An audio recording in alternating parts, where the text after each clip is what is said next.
पवित्र भूमि पर अनेकों महासंतों ने जन्म लिया और इन सभी महासंतों ने धर्म की रक्षा करना और धर्म के प्रति जागरूक करना सिखाया। इसी के साथ देश के नाम को भी आगे बढ़ाया। नमस्कार, मैं हूं आपके साथ पूजा जोशी और आप देख रहे हैं मेरा खास show the Pooja Joshi show. इस शो के तहत आज हम आपको एक ऐसी शख्सियत से मिलवाने जा रहे हैं। राजस्थान के बाड़मेर से तारातरा मठ के प्रमुख महंत प्रतापपुरी जी महाराज हमारे साथ मौजूद है। स्वागत है सर आपका। प्रणाम, वंदन है सबका। आपका बचपन से ही कहीं ना कहीं आध्यात्मिकता से जुड़ाव रहा है। परम पूज्य श्रद्धेय मोहनपुर जी महाराज, मेरे संत बनने के पीछे भी उनकी कृपा ही रही है। एक अलौकिक घटना, मेरी माताजी को पागल कुत्ते ने काटा। अच्छा। और माताजी ग्रामीण क्षेत्र से थी तो इसलिए उन्होंने गंभीरता से नहीं लिया कि कुत्ते के काटने से क्या फ़र्क पड़ता है। क्योंकि वो पागल था, रेबीज था, तो इसलिए माताजी को स्वाभाविक रेबीज हो गया। डॉक्टरों के पास ले गए तो डॉक्टरों ने मना कर दिया कि अब कोई उपचार नहीं है। संयोग कहें कि मैं उस समय माँ के पेट में था, गर्भ में था, 5 महीने का लगभग उम्र माँ के पेट में था। उन परिस्थितियों मेरे पूरे परिवार ने, मेरे पिताजी ने गुरु महाराज जी के पास लेके गए। सायंकाल के समय लेके गए, गुरु जी से कहा कि डॉक्टरों ने मना कर दिया और आपके आशीर्वाद की आवश्यकता है, आपके पास आए हैं। शांत रहे, वो योगी थे, त्रिकालदर्शी थे, परमहंस स्थिति थी उनकी। तो शांत रह के रात भर अपने भजन संध्या में रहे। प्रातःकाल उठ करके कहा कि कोई नहीं मरेगा, क्योंकि गुरु जी को बता दिया था कि गर्भस्थ है। तो बोले कि कोई नहीं मरेगा, दोनों जिएंगे। लड़का होगा, संत बन करके धर्म का, राष्ट्र का काम करेगा और तुम्हारा नाम करेगा, घर जाओ। तो देखो कितनी बड़ी घटना घटी कि मैं तो माँ के गर्भ में था, तभी गुरु जी को आशीर्वाद मिला मुझे और मैं आपके सामने बैठा हूँ। मेरी माताजी का अभी स्वर्गवास हुआ, 105 वर्ष के होके गए हैं। तो ये अलौकिक सिद्ध पुरुषों की माया है। मेरा तो सौभाग्य है कि ऐसे दिव्य संत के चरणों में रहने का मुझे मौका मिला। और मुझे 5 वर्ष की उम्र में जब ये आभास होना या ये पता चला कि मैं सन्यासी हूँ और महाराज जी का शिष्य हूँ, तो महाराज जी जब आए हमारे परिवार में, तो मैं महाराज जी के साथ जिद करके उसी समय गया। मेरे को तो महाराज जी के साथ ही जाना है। खूब बहलाना फुसलाना उन्होंने प्रयास किया। माताजी आदि ने कहा अभी बच्चा है 5 साल का। मैंने कहा मैं तो अभी जाऊँगा और इधर नए कपड़े लाएंगे फिर पहुँचेगा। उन्होंने कहा नहीं, मैं तो इसी में जाऊँगा। तो 5 वर्ष की उम्र में ही गुरु जी के श्री चरणों में रहने का मुझे सौभाग्य मिला। बाल्यकाल की मेरी शिक्षा दीक्षा वहीं हुई, तारातरा और आसपास के ग्रामीण क्षेत्र में। चूँकि गुरु कृपा थी तो इसलिए अध्ययन में अच्छी रुचि थी, अग्रसर ही था, विद्यालय में प्रथम स्थान ही प्राप्त होता था। फिर बाद में रुचि जगी अध्ययन करने के लिए। महापुरुषों को, स्वामी विवेकानंद जी, लाल बहादुर शास्त्री, हमारे जितने महापुरुष थे उनकी जीवनियाँ पढ़नी प्रारंभ की, तो उनसे प्रेरित होता गया कि इनके पद चिन्हों पर चलेंगे, इन्होंने ऐसा काम किया, हम भी ऐसा करेंगे कुछ न कुछ अपने जीवन में। तो ऐसे करते करते मुझे भाव आया कि मैं गुरुकुल में अध्ययन करूँगा। तो वहाँ से फिर गुरु जी ने मुझे गुरुकुल में अध्ययन करने के लिए भेजा। वहाँ भी मेरे शिक्षा गुरु, वो भी एक राष्ट्रीय क्रांतिकारी संत थे, पूज्यपाद स्वामी ओमानंद सरस्वती। उनके श्री चरणों में मुझे 12 वर्ष तक गुरुकुल में अध्ययन करने का सौभाग्य मिला। मैं वहाँ रह करके शुद्ध सात्विक हमारा जो गुरुकुलीय जीवन होता है उसमें आहार विहार ब्रह्मचर्य नियम सबका पालन करते हुए मुझे बहुत अच्छा लगा कि वो गुरुकुलीय वातावरण में मेरी शिक्षा और दीक्षा दोनों ही। तदुपरांत फिर वही भाव था कि मैं राष्ट्र के लिए कुछ करूं, संत हूं मैं गुरु कृपा से। तो जैसे ही मेरी वहाँ शिक्षा पूर्ण हो रही थी तभी मेरा भाव था कि मैं एक बार, स्वामी विवेकानंद जी मेरे जीवन के आदर्श रहे हैं, वैसे सभी महापुरुष मेरे जीवन के आदर्श हैं, स्वामी दयानंद जी, स्वामी विवेकानंद जी, जितने महापुरुष। तो स्वामी विवेकानंद जी कन्याकुमारी की जो शिला है जहाँ बैठ करके उनके साधना और ध्यान किए थे, तो मेरा ये मन हुआ कि मैं जैसे ही गुरुकुल से बाहर प्रस्थान करूँगा तो भारत भ्रमण करने के लिए सबसे पहले वहाँ कन्याकुमारी जा करके फिर भारत भ्रमण करके फिर मेरे काम में लगूँगा। तो सीधे वहाँ गए तो भाव ये था कि वहाँ का दृश्य मुझे अच्छा लगेगा। तो ऐसे ऐसे भारत का भ्रमण किया, दक्षिण भारत में गया, पूर्वोत्तर भारत में गया, फिर मेरे इधर के भारत में देखा तो कहीं न कहीं मन में दुख तो हुआ कि स्वामी विवेकानंद जी के सपनों का भारत, हमारे महापुरुषों का भारत, क्रांतिकारियों ने जिसके लिए बलिदान दिया वो भारत, आज भारत में क्या हो रहा है। पूर्वोत्तर प्रदेशों में जाके देखा तो वहाँ की स्थिति और विषम लगी। जहाँ हम राष्ट्रवाद की बात करें तो वहाँ कहीं अलगाववाद दिखा, फिर क्षेत्रवाद देखा, और फिर जैसे मेरी जन्मभूमि में वापस आके देखा तो मैंने वहाँ सबसे पीड़ा का विषय आया कि जातिवाद देखा। तो मुझे दुख हुआ कि ये तो गुरुकुल में मैंने कुछ नहीं देखा था, यहाँ आकर के ये भारत में ऐसा क्यों देख रहा हूँ। गुरु जी का आशीर्वाद था। उसके बाद में मैं मेरे जो भी बना कर्तव्य निर्वहन करने के लिए, राष्ट्र के लिए, गौ माता की सेवा के लिए, धर्म के लिए गुरु जी का आशीर्वाद लेके अपने पश्चिमी क्षेत्र में सेवा शुरू की और आज उन्हीं की कृपा से जो कुछ कर रहा हूँ आपके बीच में हूँ। शिक्षा की यहाँ बात हो रही है महंत जी, तो शिक्षा में भी आप सदैव अव्वल आया करते हैं, शिक्षा में आप हमेशा आगे रहे हैं, इसके पीछे आपने पता कर लिया शायद सारा ही। इसके पीछे भी गुरु जी की कृपा थी। विद्यार्थी यदि सुख चाहेगा तो उसको विद्या नहीं मिलेगी, विद्या चाहोगे तो सुख की चाहना मत करो। तो हम लोग शुरू से अपना ध्येय रखते थे कि मुझे प्रथम आना है, मुझे आगे आना है। तो आपने ठीक कहा, ये घटना मुझे याद आई कि मेरे व्याकरण में अष्टाध्यायी में 99.99% नंबर आए और आधा नंबर जो कटा था उसका मैंने पूज्यपाद आचार्य जी से जिद करके पूछा कि मेरा आधा नंबर कैसे कट गया। अच्छा। तो उन्होंने कहा एक आधे नंबर के लिए इतनी क्यों जिद करता है। मैंने कहा मेरा ये भाव है कि मैं अच्छा रहूं और अच्छा रहे। मैं खेल में भी अग्रणी था, ये भी बता दूं आपको, एथलेटिक्स, खेल कूद सब में आगे था। अभी भी मेरे शायद वहाँ महाविद्यालय गुरुकुल के रिकॉर्ड अभी कायम है। तो उस समय मेरी गुरुकुल की टीम का कप्तान था कबड्डी का। तो योगासन में भी मैं कप्तान था। तो मेरी टीम में भारत लेवल तक योगासन में भी फर्स्ट आई, उसमें भी मुझे अच्छा लगा। तो मैं एक घटना बता रहा था आपको कि जब हमारा मैत्री मैच हो रहा था तो मैं जैसे कबड्डी की रेड डालने गया तो मैं क्या खड़ा 6 फीट कूदता था। अच्छा। तो बाल मन था, तो ये किशोर मन था उस समय कि मैं इनको सबको टच करके इनके ऊपर से कूद जाऊंगा। जैसे मैंने कूदने का प्रयास किया तो ऊपर से गिर गया। गिरने से मेरा ये हाथ टूट गया यहाँ से और इसी हाथ से मैं लिखता था। तो फिर गुरुजी को पता चला, मेरे परम पूज्य मोहन प्रदीप बाप जी को, तो उन्होंने वापस बुला लिया। तो मुझे बुरा लगा कि मेरा अध्ययन, मेरे मित्र, मेरे सब पाठी, तो मैं चुपचाप वापस गुरुकुल चला गया। तो गुरुकुल में छोटा सा मान कुछ देना पड़ता था, भोजन शुल्क आदि। तो वो आचार्य जी ने कहा भाई आप जमा करो। तो मैंने कहा अब मैं कहाँ से लाऊं, गुरु जी से तो मैं मांग नहीं सकता, मांगूंगा तो गुरु जी वापस बुला लेंगे। तो उस समय जोग सहयोग से हमारा जो रसोईया था, मुख्य रसोईया, वो चला गया था। तो मैंने पूज्य आचार्य जी से कहा कि वो जो रसोईया गया हमारा पाचक, उसकी जगह मुझे भोजन बनाने में लगा दो और जो उनको देते थे वो मेरा दे करके शुल्क जमा करवा लेना। तो मुझे मौका दिया उन्होंने। तो तीन एक महीने लगभग मैंने भोजन प्रसाद बनाया सबका, 1500 लगभग हम सभी थे, आचार्य विद्यार्थी सभी। तो उसके बाद में वो रसोईया वापस आ गया। तो रसोईया वापस आ गया तो अब मैं क्या करूं। तो दूसरा चरण क्या, हमारी जो गाय चराने वाला ग्वाला था वो छुट्टी चला गया। अच्छा। तो मैंने कहा गुरुजी अब मुझे गाय चराने लगा दो। तो बोले कक्षा में नहीं बैठेगा। आप सब जानते, जो सुन रहे श्रोता भी जानते होंगे कि अष्टाध्यायी व्याकरण की जननी है और अष्टाध्यायी कंठस्थ करना बहुत कठिन है।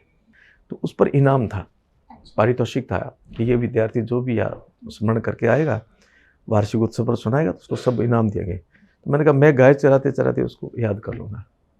तो मैंने गाय चराते चराते वो अष्टाध्यायी याद कर ली और फिर वार्षिक उत्सव आया तो उसमें इनामों की वर्षा होनी शुरू हो गई।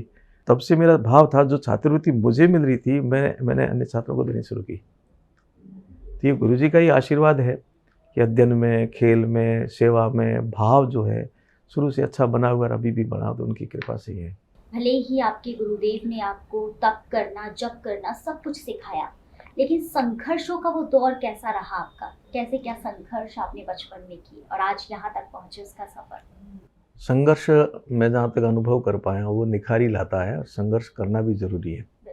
संघर्ष में हताश नहीं होना चाहिए और संघर्ष की प्रतीक्षा भी करनी चाहिए कि मैं संघर्ष करता रहूँ, मैं संघर्ष के साथ निखरता रहूँ। मैं जब अध्ययन करके वापस आया, एकदम नया था, तो गुरुजी ने एक छोटे से पुराने आश्रम में आसन लगवाया। उससे पहले गुरुजी ने पूरे क्षेत्र में भ्रमण कराया मुझे, क्योंकि मैं वहाँ हरियाणा में, दिल्ली में रहा तो गेहूँ ही खाते थे, यहाँ के बाजरे की रोटियाँ खिलाई मेरे रोज, गर्मी में तपाया। फिर एक टूटे फूटे आश्रम में, शहर के आश्रम में, वहाँ कहा इसमें बैठो। तो वहाँ कुछ था नहीं, मांग भी नहीं सकता था, इसलिए हमने फिर हमारा संतवृत्ति की, भिक्षाटन किया, अलग अलग करके आटा सब्जी जो भी लाते थे, फिर जो भी साधु महात्मा आते थे उनको भोजन कराते थे, हम स्वयं भी करते थे। फिर ऐसी परिस्थिति आई कि पैसे भी नहीं थे, तो हमने स्वरोजगार शुरू किया मठ में ही। जितने भी हम वहाँ रहते थे सन्यासी के रूप में, हम सभी मित्र बाप जी के शिष्य थे 4-5, अपना वहाँ कपड़े का, कसीदे का मशीन लगा के मशीनें चलाई और वहाँ से संघर्ष शुरू किया। और आज ये है कि संघर्ष में निखरना होता है, तपना होता है, और संघर्ष जीवन में होना भी चाहिए। आपके गुरुदेव ने आपको माउंट आबू आगे की शिक्षा के लिए भेजना चाहते थे, वो चाहते थे कि अच्छा, आप माउंट आबू जाएं, आगे की शिक्षा ग्रहण करें, लेकिन आपने तो उस वक्त देश की सेवा के लिए सोच लिया था। वो क्या वाकया? मैं विद्यालय में प्रथम आया तो मेरे लिए वो यूनिवर्सिटी थी उस समय। अच्छा। तो बड़ी उत्साह के साथ मैं वापस आया मठ में, विद्यालय में प्रथम आया तो रघुपुर जी महाराज ने मेरे ऊपर ताना कसा कि छोटे विद्यालय में आया, यहाँ तो बाप जी के कारण माठ साहब तेरे को प्रथम लाए हैं, अच्छा। तेरी मेहनत से नहीं लाए, गुरु जी के कारण लाए हैं। अच्छा। तो मेरे को बुरा लगा।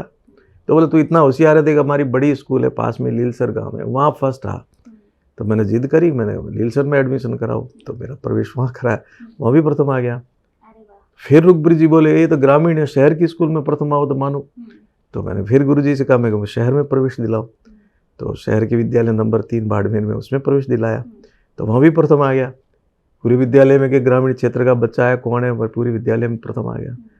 तो फिर अब रुखबीर जी का क्या बोलना, मैंने कहा ठीक है। फिर गुरु जी ने कहा कि तुम बहुत होशियार बच्चा, जिसको आप माउंट आबू उस समय हमारे वहाँ के बच्चे जाते थे। मैंने कहा मुझे माउंट आबू नहीं जाना है, अंग्रेजी नहीं पढ़नी है, मुझे गुरुकुलीय शिक्षा प्राप्त करनी है।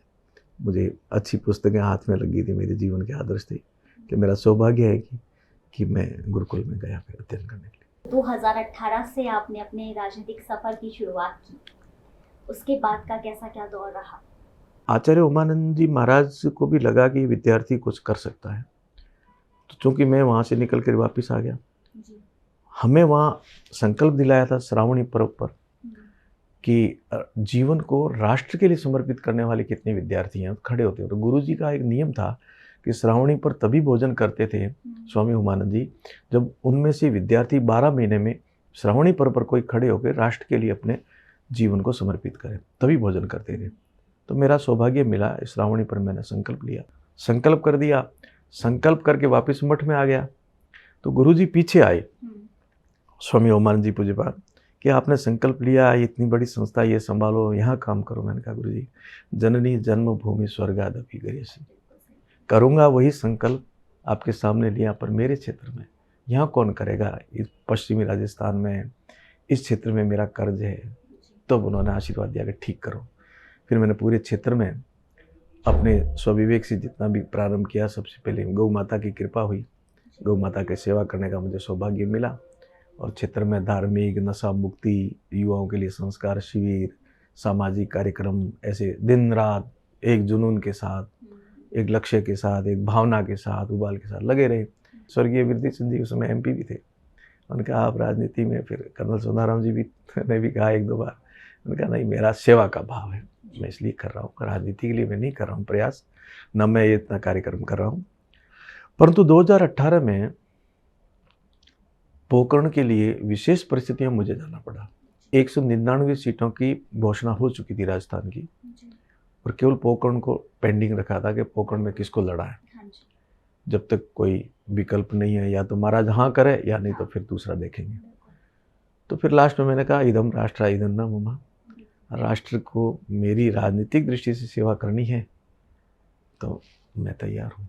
300 किलोमीटर लंबी विधानसभा, 200 किलोमीटर दूर से जाकर के लगभग चुनाव, और एकदम 9 दिन कार्यकाल, 9 दिन के अंदर मैं उस वहाँ की जनता को धन्यवाद देना चाहूँगा, क्योंकि हम पराजित उस समय जीत नहीं पाए, परंतु अंतर बहुत कम रहा। यदि मुझे 450 मत और मिलते हमारे को तो हम जीतते। फिर मैंने तय किया कि यदि मैं इस निमित्त आया हूँ राष्ट्र के लिए, राजनीतिक क्षेत्र में आकर के इस क्षेत्र में मुझे सेवा देनी है, तो मैं मेरे मन से संकल्प के साथ लग के काम करूँगा, क्योंकि मेरा कर्तव्य धर्म बन गया। फिर मैं भारतीय जनता पार्टी ने मुझे मान सम्मान दिया, तो मेरा कर्तव्य बनता है कि राष्ट्र की सेवा के लिए मैं इसके माध्यम से कुछ करूँ। तो 2023 के प्रचार के लिए अन्य प्रदेशों के जो राष्ट्रवादी युवा थे, जो धर्म से प्रेम करने वाले थे, राष्ट्र से प्रेम करने वाले, वो लोग वहाँ आकर के निस्वार्थ भाव से लगे। स्थानीय लोगों ने बड़ी मेहनत करी, माताओं बहनों ने विशेष रूप से एक संकल्प लिया।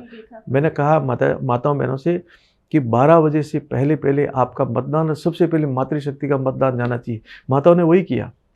तो आप आश्चर्य करो कि 90% मतदान हुआ पोकरण विधानसभा, और ये रिकॉर्ड मत है, शायद किसी विधानसभा 90% के आसपास हुआ हो।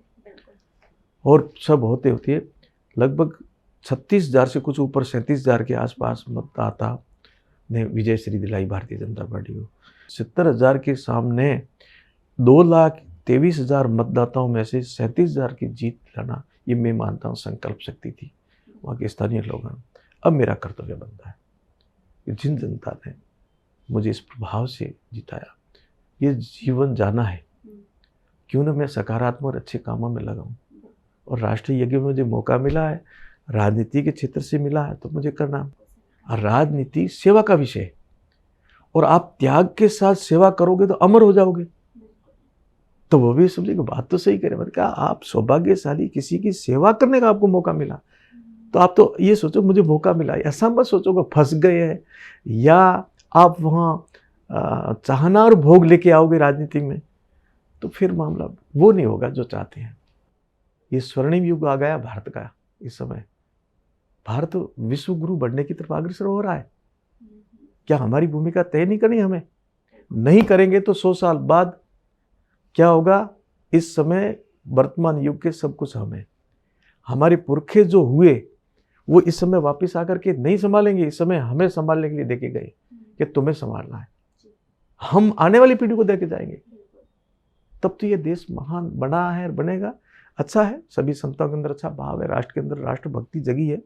अब युवा आगे आ रहे हैं और देश, आप देखिए, आप देश का मान सम्मान पूरे विश्व में 2 तपस्वियों के कारण, मोदी जी और योगी जी के कारण, आज हमारे प्रति भी श्रद्धा जगी है। तारातारा मठ के बारे में भी मुझे एक वाकया बताया था। तो तारातारा मठ को अगर हम पहले की बात करें, कुछ सालों पहले की बात करें, तो काफ़ी पुराना, काफ़ी जर्जर अवस्था में उसे देखा गया था। लेकिन आज हम जाकर देखते हैं तो वो महलों की तरह, एक ऐसा लगता है कि वो मठ महल है। भरतरी महाराज ने सेवा के बारे में कहा है, सेवा धर्मम परमम गहनो योगिनो मप्यगम्य। सेवा योगियों के लिए भी कठिन है। तो ये बहुत कठिन मार्ग है, पर जो कर रहे हैं उनको मैं उनके लिए मंगल कामना करता हूँ। राजनीतिक क्षेत्र में आकर के, चाहे सामाजिक क्षेत्र में आकर के, चाहे किसी भी क्षेत्र में आकर के राष्ट्र और धर्म की और या किसी परमार्थ की सेवा जो कर रहे हैं, वो बहुत ही अनुकरणीय है और वंदनीय है। देश को स्वतंत्र कराने वाले जितने क्रांतिकारी, जितने भी जनप्रतिनिधि उसमें महापुरुष हैं, उनको देखो, वो हमारे लिए आदर्श है। उनके जीवन में 2 मिथक मिलते हैं आदर्श नेता में, त्याग और सेवा, तब आदर्श नेता कहलाते हैं। तो सभी ऐसे थे देश को स्वतंत्र कराने से पहले, त्याग और सेवा वाले। राजेंद्र प्रसाद, लाल बहादुर शास्त्री, श्यामा प्रसाद मुखर्जी, जितनों के आप देखोगे सबके जीवन में त्याग ही था, त्याग और सेवा के साथ। तो जब मुझे थोड़ा सा ये महसूस अनुभव हो रहा है कि स्वतंत्रता के बाद में त्यागी सेवा भावी थोड़े कम आए राजनीतिक क्षेत्र में, और भोग और चाहना वाले ज़्यादा आ गए। नेता हो जातिवाद से परे होना चाहिए, परिवारवाद से भी ऊपर उठना चाहिए उसको, व्यक्तिवाद से भी ऊपर उठना चाहिए, क्षेत्रवाद से भी ऊपर उठना चाहिए उसको। फिर वो विद्वान भी हो, मृदुभाषी भी हो, सहनशील हो, दूरदर्शिता हो, कर्मठता हो। तो ये जैसे ही मोदी जी आए तो हम सब के अंदर ये भाव आया कि ये नेता उस पैमाने में फिट है जो हम चाहते हैं। अब फिर देश, चाहे सरपंच हो, चाहे एमएलए हो, चाहे मुख्यमंत्री हो, चाहे प्रधानमंत्री हो, इस पैमाने के लोगों को देखना चाहते हैं कि यदि नेता हो तो योगी जी और मोदी जी जैसा हो, त्यागी और सेवा भाव से काम करो।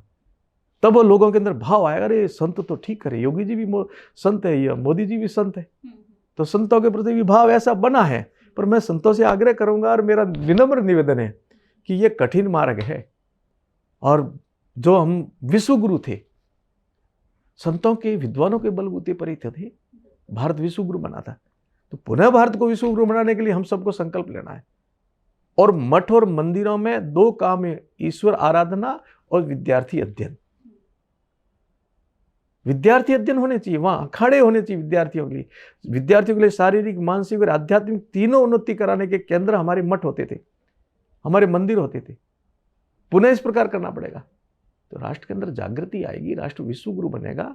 और हम लोग बस वही परंपरा निभाए जो संतों की परंपरा थी। हम जनप्रतिनिधि नहीं है संत, हम गुरु बन करके जगाएं और भारत को विश्व गुरु बनाएं। हमारा जो पुराना मठ था तारातारा, हमारे गुरुजी बहुत विरक्त और त्यागी मूर्ति थे, तो धन संग्रह नहीं है मठ में, सेवा में लगाते थे। पूरा जितना भी 12 महीने में जो आता था, अन्न धन पैसा माल मिलकर जो भी सब बांट करके दे देते थे। तो गुरुजी ने समाधि ली, हमारे मठ में 45,000 रुपये ही थे। मेरे मन में एक संकल्प जगा कि मेरे गुरुजी इतने दिव्य संत, तो मैं पूरे भारत के संतों को बुलाऊं उनके प्रसंग पर, और जनप्रतिनिधि भी आएंगे, तो ये मठ थोड़ा छोटा है, इसको अच्छा बनाऊं। तो एक कल्पना की मठ कैसा होना चाहिए, मठ तो ऐसा होना चाहिए। अब पैसे नहीं तो कहाँ से बनाए। तो गुरुजी के सामने बैठ करके जो मैंने संकल्प किया, वो मेरा संकल्प पूरा हो गया, जो आप देख रहे हो। इसलिए आपने जो पूछा था वो सत्य है कि 1 वर्ष में एक मिस्त्री के द्वारा और इतना भव्य मठ बना दो, गुरुजी की और उनकी आध्यात्मिक शक्ति के कारण। बिल्कुल, शक्ति की यहाँ बात हो रही है तो राजस्थान में पूर्व मुख्यमंत्री अशोक गहलोत को जादूगर कहा जाता है, लेकिन महंत प्रतापपुरी जी को चमत्कारी कहा जाता है। नहीं, मैं चमत्कारी नहीं हूँ, मैं एक सामान्य संत हूँ और संतों का दास हूँ। मेरी गुरु महाराज और मेरी गुरु परंपरा में मेरे को बहुत अगाध विश्वास है और आस्था है। मैं मानता हूँ उन्हीं की कृपा जो कुछ है। हिंदू, और अगर हम बात करें हिंदू और सनातन शब्द की, तो ये क्या एक ही अभिप्राय है या अलग अलग है? क्योंकि कई बार ऐसी बातें आती है कि हिंदू और सनातन धर्म शब्द ही अलग है। देखिए, मिला दें तो एक ही बात है। हिंदू एक जीवन पद्धति है जो हमारी सनातन परंपरा से हमें पद्धति दी गई है, और सनातन का अर्थ था आदि अनादि। अब यदि कालखंड की बात करें तो ये प्रश्न खड़ा करो मन में कि हम मानव रूपी इस पृथ्वी पर कब आए, किस रूप में आए, कहाँ आए। हमारा सनातन धर्म ये कहता है कि ब्रह्मा जी द्वारा रचित सृष्टि के आधार, मनु के द्वारा रचित सृष्टि के आधार पर भगवान ने ऐसा ही पैदा। अभी वर्षा ऋतु चल रही है, और वर्षा ऋतु में आप देखना एक लाल लाल प्राणी होता है जिसको हमारी भाषा में मेघ या मोमोलिया कहते हैं, लाल चिरोटी जैसा। एक छोटे छोटे मेढक तुरंत आ जाते हैं। ये कहाँ से पैदा होते हैं, कैसे पैदा हो जाते हैं? तो भगवान की रचना ये है कि ये जो सृष्टि जब रची थी प्रभु ने, हम सौभाग्यशाली हैं कि उस परंपरा में हमारा जन्म हुआ जो आदि अनादि सनातन धर्म है। हमारा सौभाग्य है कि हम उसी धरा पर हुए जिस पर सबसे पहले मानव ने जन्म लिया। ये भारत भूमि, ये ऋषि भूमि, यहीं पर सबसे पहले मानव जन्म लिया था। वो परंपरा, वो धर्म और देश दोनों वही है जिसमें हमने जन्म लिया। इसलिए मैं कहता हूं मैं सौभाग्यशाली ही नहीं हूं, हम तो परम सौभाग्यशाली हैं। क्योंकि सौभाग्यशाली तो सारे मनुष्य हैं, क्यों भगवान ने उसको मनुष्य बना करके भेज दिया, तो वो सौभाग्यशाली तो है कि बड़ा भाग मानुष तन पाया। परंतु सौभाग्यशाली अमेरिका वाला भी है, पाकिस्तान वाला भी है, पर परम सौभाग्यशाली मैं मानता हूं भारत में रहने वाला और सनातन धर्म में पैदा होने वाला परम सौभाग्यशाली है। इसी के साथ महंत जी, मेरा एक अंतिम सवाल और आपसे है कि एक व्यक्ति का संत होना उसके स्वभाव पर निर्भर होता है या उसके लिबास पर होता है? कुछ कर्म गति, कुछ प्रारब्ध के लेख, कुछ हो गुरु कृपा और कुछ हो स्वविवेक। ये जब मिलता है मिश्रण, तब व्यक्ति कुछ पाता है और कुछ कर पाता है। तो मेरा प्रारब्ध था, पूर्व जन्म की कोई साधना, तपस्या, पुण्यार्थ कुछ रहा होगा, तो मुझे भारत में जन्म दिया, सनातन परंपरा में जन्म दिया, फिर ऐसे सिद्ध पुरुष के चरणों में जाने का सौभाग्य मिला। ये मेरे प्रारब्ध की कमाई कहूँगा। मैं मानता हूँ कि संत से बढ़िया कोई जीवन क्या हो सकता है, और जिसके परिवार में कोई संत होता है तो हमारी संत परंपरा कहते हैं कि वो पीढ़ियाँ तिर जाती है, और वो संत का धर्म पालन करे। हमारे सनातन परंपरा में, हिंदू धर्म में एक और विकृति आ रही, मुझे ऐसा लग रहा है, और अब संतों को ये काम करना चाहिए। समरसता, समभाव, समदृष्टि। संत का द्वार सबके लिए खुला, संत का हृदय सबके लिए पवित्र। जब होटल में खा रहे हो तो इस बर्तन में पहले किसने खाया, तब आपको घृणा नहीं हो रही है। कौन इस बर्तन में लाके परोस रहा, आपको कोई घृणा नहीं हो रही है। पर आपके घर में आप बर्तन अलग क्यों रखते हो? फिर ये तो उसका है, इसमें मैं नहीं खाऊंगा। होटल में खाए तब आपकी घृणा नहीं हुई, हॉस्पिटल में आप गए तो डॉक्टर ने किसने आपको स्पर्श किया, किसने आपको दवाई दी, किस बहन ने आपकी चिकित्सा की, तब आपको तकलीफ। क्या सारे आपके समाज के थे जो आपकी चिकित्सा कर रहे थे? तब तो आपको घृणा नहीं हुई। और आप जैसे आपकी व्यवस्था में आपको घृणा, ये तो वो फलाना, इसके हाथ को नहीं छुएंगे, इसके हाथ का नहीं खाएंगे, इसको पास में नहीं। ये मानसिक विकृति है। घृणा कर्म से करनी चाहिए। यदि उच्च जाति का भी निम्न कर्म करता है तो उसे भी घृणा करनी चाहिए, और सेवाधारी समाज का उच्च कर्म करता है तो उसका सम्मान करना चाहिए। ये मानसिक विकृति जो इस समय आई है हमारे समाज के अंदर, ये बहुत दुखदाई है। तो मैं ये कह रहा था कि संतों का धर्म तो समरसता है, समभाव है, समदृष्टि है, और इस समय सभी संतों को इस संकल्प के साथ में राष्ट्र यज्ञ में समाज के लिए, धर्म के लिए इसको महत्वपूर्ण लेना चाहिए कि अपने आश्रमों में एक ऐसी सुव्यवस्थित व्यवस्था करें जिससे सब आकर के वही वातावरण बनाए कि संत सबके, संतों के सब, संत सबके। युवा संत जितने हैं उनसे हम ये चाहेंगे कि राष्ट्र के कोने कोने के अंदर हम सबको पुनः भारत को विश्व गुरु बनाने के लिए संकल्प के साथ में, कोई संप्रदाय अलग नहीं है, सभी एक संप्रदाय, सर्वे हिंदू सहोदरा, तो सारे संत एक। हमारे गुरु परंपराओं में अलग अलग हमें मार्ग दिया है, पद्धति दी है आराधना की, तो उससे क्या फर्क पड़ता है, कोई कैसे भजन कर रहा है, कोई कैसे कर रहा है। पर राष्ट्र यज्ञ में जब देश को स्वतंत्र कराने में सभी संत एक साथ लगे थे, ठीक ऐसे राष्ट्र को विश्व गुरु बनाने में भी सभी संत लगेंगे। पुनः भारत को विश्व शक्ति बनाने में, भारत को विश्व गुरु बनाने में संतों को इस प्रकार लगना चाहिए। जिस प्रकार देश को स्वतंत्र कराने के लिए पूरे देश के क्रांतिकारी मिलते थे और बैठ करके मंथन करके योजना बनाते, ठीक ऐसे हम सबको भी इस समय बैठना चाहिए, बैठ के राष्ट्र के लिए और नया सोचना चाहिए। सेवा करना हमारा धर्म है। वाकई आपका जीवन मुझे लगता है आज के दर्शकों को, आज के युवाओं को प्रेरणा देने वाला है। जब हम भी कभी देखते हैं कि जात पात, छोटा बड़ा, ऊंच नीच, ये सारी चीज़ें देखी जाती हैं, तो कहीं ना कहीं हमें भी ये लगता है कि मनुष्य जीवन बेकार है। घृणा करना एक अलग बात है कि आप किसी से घृणा कर रहे हो, वो गलत है कहीं ना कहीं। तो आज का ये साक्षात्कार हमें ये सिखाता है किस प्रकार एक संत ने सभी को एक अच्छा मैसेज दिया है कि आपकी मानसिकता को आप बदलिए, भेदभाव इन सब को परे रख करके, जात पात को परे रखकर अपने कर्म पर ध्यान दीजिए। आपका कर्म अच्छा होगा तो आप सर्वोपरि होंगे। तो इसी के साथ आज बेहद खास शख्सियत ने आपको इतनी अच्छी जानकारी, इतना अच्छा मैसेज दिया, तो मुझे लगता है इस मैसेज को आप अपने जीवन में उतार कर अपने जीवन को प्रभावित कर आगे बढ़ सकते हैं।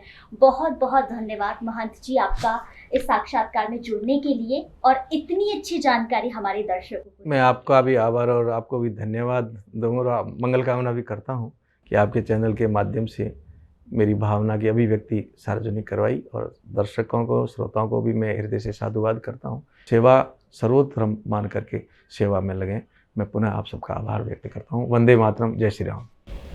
बहुत बहुत धन्यवाद।